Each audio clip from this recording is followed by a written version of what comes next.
მოგესალმებით, მეგობრებო, პატარა ვიდეო მინდა ჩაგიწეროთ, რა არის შავი მაგია, ოღონდ ფსიქოლოგიურ დონეზე უკვე. აი ხო, გქონია ყველას, რომ ეს შავი მაგია, ეს არის რიტუალები მაგალითად, ან აგრესიული მოქმედება ვინმეს მიმართ, ან წყევლა, ან შური და ნეგატიური ემოციები. ეს გქონია მარტო შავი მაგია. ეზოთერიკაში არის როგორ რაღაც იცით, რომ აი ეს მაგიური ენერგია ზოგადად არის დისბალანსზე აწყობილი. ანუ მაგია ნიშნავს, რომ რაღაცა მივთვისო ის, რაც ჩემი არ არის. ან რაც არ გამომიმუშავებია, ან არ მიშრომია, მაგალითად, ხო?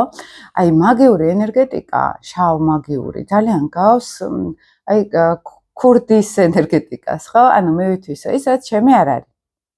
ანუ მოვიპარო სხვისი. აი ეს არსებობს როგორც ენერგეტიკულ დონეზე, ესე ფსიქოლოგიურ დონეზეც, რომელიც ენერგეტიკაში გადის ეზოთერული ესეთი მითი ხო, ფილოსოფია. და როგორ შეიძლება იყოს ჩვენ დაუნებურად ფსიქოლოგიურ მაგიაში, შავ მაგიაში ჩავერთოთ, ოღონდ ყოველდღიურ ცხოვრებაში, რომელსაც ყველა ვაკეთებთ, ახლა ასე თუ ისე გაცნობიერებულად თუ გაუცნობიერებლად, ხო?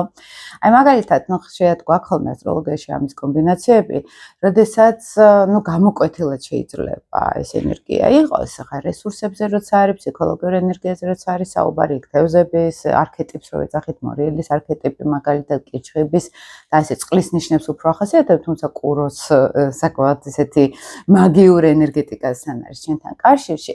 და რა შეიძლება ახლა იყოს? ნახეთ, აი, როდესაც მაგალითად ადამიანს რაღაც უჭირს სიტყვაზე, ხო? და ჩვენ ძალიან გვინდა ემოციურად რომ დავეხმაროთ. ან სიტყვაზე ფიზიკურად ვერ ვეხმარებით, მაგრამ ძალიან მინდა რომ ეს ადამიანი წარმატებული იყოს. აი, ყველანაირად აი ჩემს ენერგიას მივცემდი, რომ ის წარმატებული იყოს. და როგორც ეს უახლოეს გარემოცვასთან არის ხოლმე, ან მეგობრებთან არის ხოლმე ესეთი დამოკიდებულება და აქ რა არის ახლა საინტერესო, ნახეთ, რომ ჩვენ კი კეთილი განწყობა გვაქვს, სურვილები გვაქვს, რომ ამ ადამიანს კარგად გქონდეს ყველაფერი, ხო, სიტყვაზე ან დავეხმაროთ, ან უფრო წარმატებული იყოს, ხო, ეს ადამიანი, თქვათ, კარიერულად შეუწყოთ ხელი, თქვათ, პროფესიული კუთხით, ან მეგობრულად შეუწყოთ ხელი, მაგრამ ძალიან მნიშვნელოვანი არის აი ამ ემოციების, პირადი ემოციების მიღმა გავითვალისწინოთ სამყაროს კანონები. ანუ უნდა გავითვალისწინოთ, რომ აი ადამიანს რაღაც კრიზისი აქვს, ან რთული პრობლემები აქვს, ან ოჯახში აქვს ძალიან მძიმე სიტუაცია.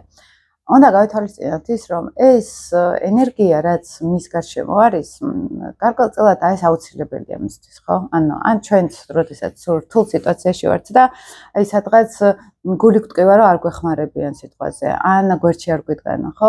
ზემდელში ეს ზუსტად იმიტომ ხდება, რომ ჩვენ ეს გვჭირდება. რაღაცისთვის ჩვენ ეს უნდა გამოვიაროთ.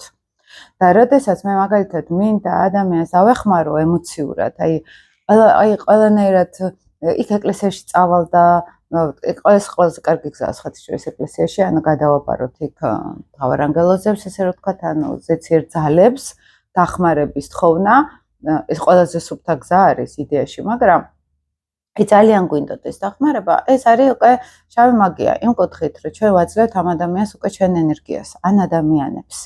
და ჩვენ ენერგიას ვაძლევთ იმ კუთხით, რომ ჩვენ კი გვეცოდება, ან გვინდა რომ კარგად იყოს, ხო, აქ რაღაც ეგოს მომენტებიც მუშაობს, მაგრამ ან პირადი პროექციას რო ეძახით, ხო, ჩვენ ვიცით ეს რაც არის სიტყვაზე, ეს ტკივილი და ჩვენ შინაგანი ბავშვის დაცვა გვინდა ამ მეთოდით, ხო? ეს ცოტა უკვე ფსიქოლოგიურ პუნქტს რო ჩავყვეთ. მაგრამ ამ კუთხით ამ ადამიანს შეიძლება მიუვიდეს მართლა ეს ენერგია, ოღონდ ისე რომ მას არ დაუმსახურებია, არ გამოუმუშავებია. აქ სატურნის ენერგია შემოდის ჩვენთან კარმის კანონებს რო ვეძახით, ხო?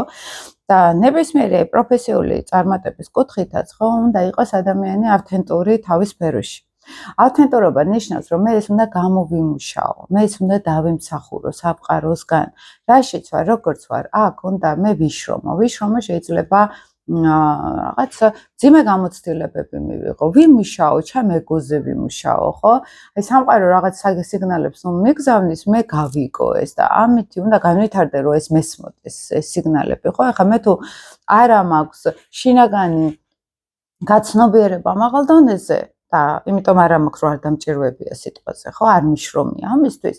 ვიღაცის ენერგია რომ მოდის და ხელს მიწყობს ამ ყველაფერში, იმისთვისაც მძიმე კარმა ჯდება უკვე, ანუ კარმულ ვალებს იყიდებს ის ადამიანი, იმიტომ რომ მან მეც მქონია ხშირად ესეთი სიტუაცია, როცა მისცემ ადამიანს იმას, რაც არ დაუმსახურებია კარმულად. ერთი არის სიყვარული, ერთი არის სითბო, რომლის მიღმაც პროექციები არის, რა თქმა უნდა, ფსიქოლოგიური და სიამოვნების ჩვენ თავს ხედავთ ხოლმე აქ, როდესაც ჩვენ არავინ არ დაგვეხმარა, ბჭყალებში ვიღებ ზოგს უფრო ეს სცენარი აქვს ხოლმე როგორც წესი, მაგრამ ენერგეტიკულ ეზოთერულ დონეზე ეს გამოდის შავი მაგია. ანუ შეიძლება ჩვენ ემოციურად დაუდგეთ გვერდში ადამიანს, მაგრამ არ ვიტვირთოთ მისი პრობლემები ენერგეტიკულ ფსიქოლოგიურ დონეზე. და როდესაც მაგალითად ადამიანს აქვს კარიერული ჩიხი და აქვს პრობლემები, ხო, რა, წინ ვერ მიდის, ხო, ეს ძალიან მნიშვნელოვანი არის, აი სუფთა ქრისტიანულ არქეტიპში რო გადავიდეთ, რომ ანკესი უნდა მიცეთ ადამიანს და არა თევზი, ხო? აი ეს თევზის მიცემა, ეს არის ენერგეტიკული საკენკი, რომელზეც მე ჯდება ადამიანი და მე არ ვითარდება უბრალოდ, ხო? ანუ კრიზისი, პრობლემები ეს სიამოვნებაში არის რაღაც ზონზე სიკეთე, ანუ ეს ჩვენთან დუალური სამყარო არის, ხო, რაც არის ძალიან ცუდი, შეიძლება ძალიან კარგი იყოს, რაც არის ძალიან კარგი, შეიძლება ძალიან ცუდი იყოს. ანუ ყველაფერს აქვს პოლარობები, ოპოზიციური ენერგიები. და სხვათა შორის ახლა ამას რასაც გიყვებით, თუნდაც აი საკუთარ ტყავზე რო იწნევ, აი ესეთი რაღაცა არის და არის აქ აი სუფთა ეზოთერული კუთხით შავი მაგია.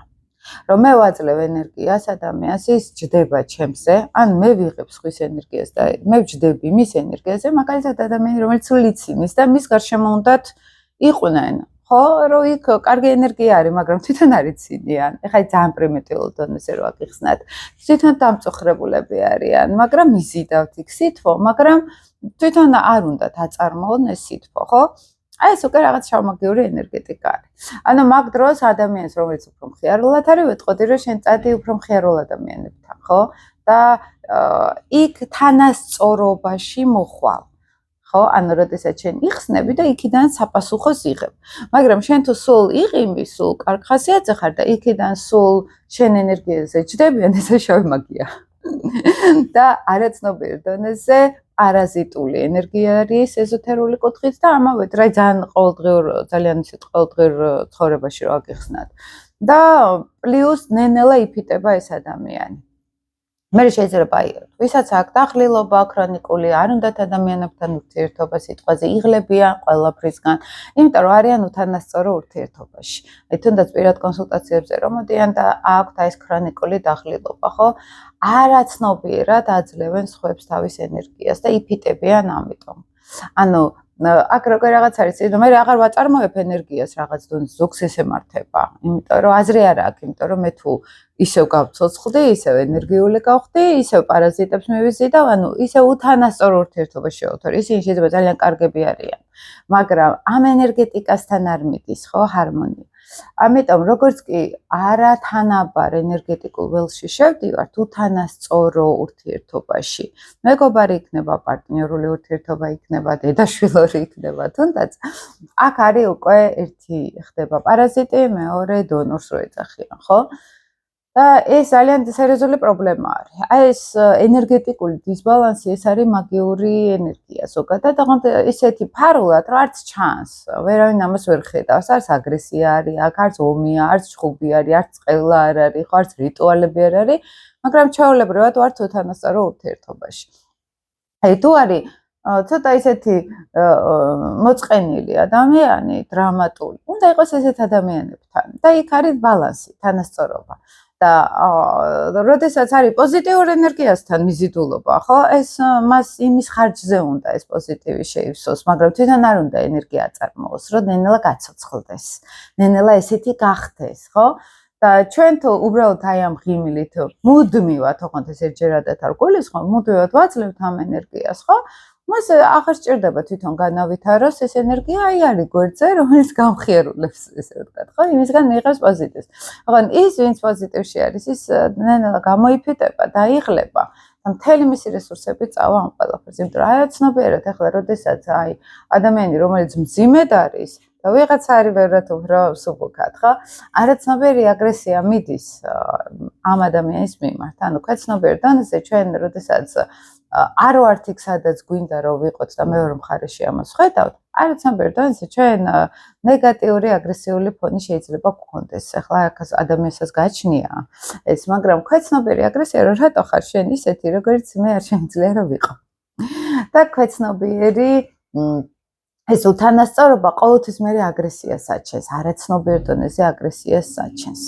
და აი მაგიტომ არის ძალიან მნიშვნელოვანი, ადრე რო იყო ხოლმე ხა ის ფორმა იყო ჩარჩო და არა შინაარსი, ხო? როდესაც იყო, ელიტარული საზოგადოება მაგალითად, ხო, მაღალ კასტას რო ეძახდნენ, ელიტას რო ეძახდნენ ადრე. აი მანდ იყო ისეთი შეკრული საზოგადოება ფინანსურად, სოციალურად, აი უნდა ყოფილიყო ერთი საზოგადოება, ხო? ანუ იქ სხვას არ შეუშვებდნენ უბრალოდ, ხო?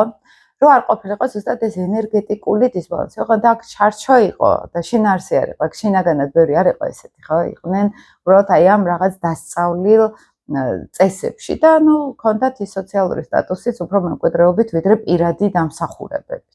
და მაგიტომაც ჩამოიშალა ნენელა ეს, მაგრამ თუნდაც ეხლაც არის სადღაც, რომ ჩვენ ყოველთვის უნდა ვეძებოთ მსგავსი სოციალური კლასის საზოგადოება. თუმცა ესეც ჩარჩო არის, იმიტომ რომ არის ენერგეტიკულად მსგავსი კლასის საზოგადოება. და ეს არის ყველაზე რთული აქ, რომ შინაარსში შევიდეთ, სიღრმეში შევიდეთ და ვნახოთ ისეთი ადამიანი, რომელიც როგორც მე ვარ, დაახლოებით იმ ვიბრაციაზე ჯდება. შეიძლება საერთოდ სხვანაირი ადამიანია, მაგრამ მსგავსი ვიბრაცია გვაქვს. და აქ არავინ არავის აღარ ავამპირებს, არავინ აღარავის ერჩის არაცნობიერ დონეზე, შურიც არ არის აქ.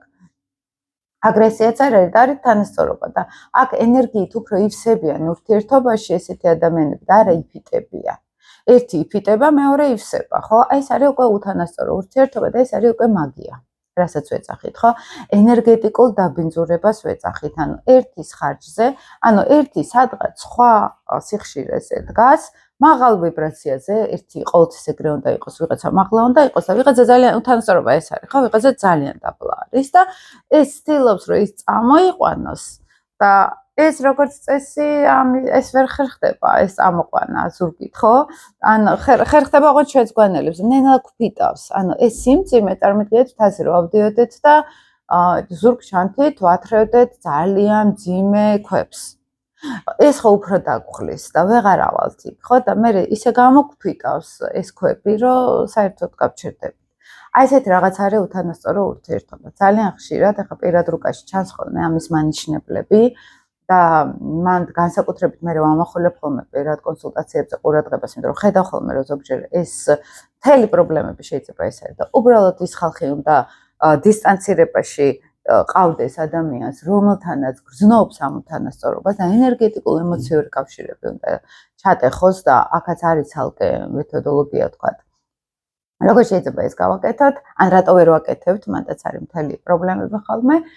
მაგრამ სინამდვილეში ეს არის ყველაზე უხილავი მაგია, რომელიც თვალისთვის შეუმჩნეველი არის, არც ვაცნობიერებ და უთანასწორო ურთიერთობა პირდაპირ მაგიასთან გვაკავშირებს, პირდაპირ ენერგეტიკულ გამოფიტვასთან და მაგია მეტი რა არის, ხო? ჩვენ ენერგიას პარაზიტულად დაბალი ვიბრაციის ენერგიები ისრუტავენ. აი აურის დაბინძურება, აურის ეს ეზოთერული ტერმინებით რო გითხრათ, ხო? აი რო არის აურაში გადინება ენერგიის და მე შეიძლება ჯანმრთელობაში გვეწყება ხო პრობლემები, ახლა კუჭის პრობლემები რა არის, რომ აქ შუა ცენტრიდან გამოდის ენერგია, მაგალითად, ან შეიძლება რაღაც პარაზიტულად ვიღაცა ვაჯდეს ეს ეზოთერული ენერგია. ეს რატო ხდება? როდესაც ვარღვევთ თანასწორობის პრინციპებს. და ის თანასწორობა ერთ-ერთი ყველაზე მნიშვნელოვანი არის სულიერი განვითარებისთვის. ანუ ეცადეთ ყოველთვის თქვენი განაწრე სოციალური კუთხით და ფორმით და ჩარჩოთი შეარჩიოთ. ენერგეტიკულად სად ივსებით, სად იცლებთ. სხეულზე მოსმენა ეს არის ყველაზე პირველი სიგნიფიკატორი, სად ვართ ჩვენ ენერგეტიკულად ვივსებით თუ არ ვივსებით, ვიცლებით თუ ვივსებით. ხო, აი ეს არის ძალიან მნიშვნელოვანი. და სხეულზე მოსმენა, ზუსტად ეს არის, ხა მე დავიღალე, არ მაქვს თავი იმათთან წასვლის. რატო არა? მაქვს ვიწყებ თვითრეფლექსიას. სად გავცე მე იმაზე მეტ ენერგიას, ვიდრე ვიღებ. ან რა არის ის გზა, რომ მივიღო, რატო ვერ ვიღებ, ხო? აი ეს ყველაზე მთავარი ზუსტად გვიცავს მე ენერგეტიკული შევსება ხდება და ენერგეტიკული გადინებისგან გვიცავს და როდესაც რიტუალებზე ვლაპარაკობთ, მე ძალიან დიდი ხანი ვარღვევ ამ ბალანსს. და შევდივარ უთანასწორო ურთიერთობაში, მაგრამ ზედმეტად მაღალ ვიბრაციულ ტიპს ვეპოტინები. ეს შეიძლება კარგი არის თქვა სასწავლო კურსზე, კარგი არის მენტორად თუ ვინმე გვყავს, მაგალითად თერაპევტთან თუ მივდივართ, ან ექიმი თუ არის, რომელიც უფრო ძლიერი ენერგეტიკის და მაღალი ვიბრაციის არის, ხო? ესეთ ადამიანებთან ურთიერთობა ეს აუცილებელი არის, რომ ჩვენ ქაჩავდეს ეს ენერგია, ხო? სადღაც ანუ წინ მივიწევდეთ, ხო? პედაგოგის, მასწავლებლის, ლიდერის ენერგეტიკა ეს არის, ზუსტად რომ ვიღაცებზე უფრო მეტი უნდა შეეცლოს სიტყვაზე და მაგით მიყავს, ხო, ხალხი, მაგრამ როდესაც ან მეუღლესთან ვართ ესე უთანასწოროდ, ან მშობლებთან, ან მეზობლებთან მეგობრობთ ესე, ან გარემოც გყავს ესეთი, ეს უკვე სერიოზული პრობლემა არის. იმიტომ რომ აქ ჩვენ გვინდა მეგობრობაში თანასწორობა, მეუღლესთანაც თანასწორობა გვინდა, ხო? ნათესავებთან, მშობლებთანაც რაღაც ზონაზე ენერგეტიკული თანასწორობა გვინდა. როდესაც ეს არ არის, აი მანდ მიდის უკვე ვამპირიზმი. და ვამპირიზმი თუ დიდხანს არის, ეს ნენელა ჩვენ გვფიტავს და მე მანდ ვიზიდავთ მაგიას, წყევლებს, გათვალვას, ყველაფერს მანდ ვიზიდავთ, იმიტომ რომ ჩვენი ენერგეტიკა სუსტდება. და აი ამაზე მინდოდა დღეს მესაუბრა თქვენთვის ცოტა ისეთი მოკლე ვიდეო მინდოდა ჩამეწერა, რომ აი ამას დააკვირდით. ეს რეალურად ფსიქოლოგიურ ეზოთერულ ენაზე შავი მაგია ზუსტად ის არის, არ არის აუცილებელი მაგია იყოს მართლა რიტუალი ან ჩხიბაობა, აი ესეთ ყოველდღიურ ურთიერთობების დისბალანსში ჩვენ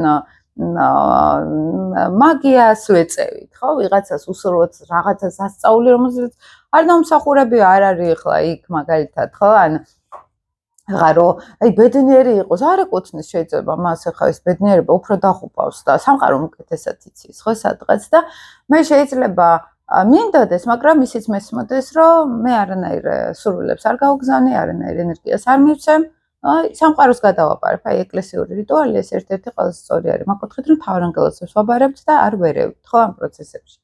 ეს მინდოდა მე თქვა, ამაზე კიდე ალბათ რცლათაც ჩავშლი მე.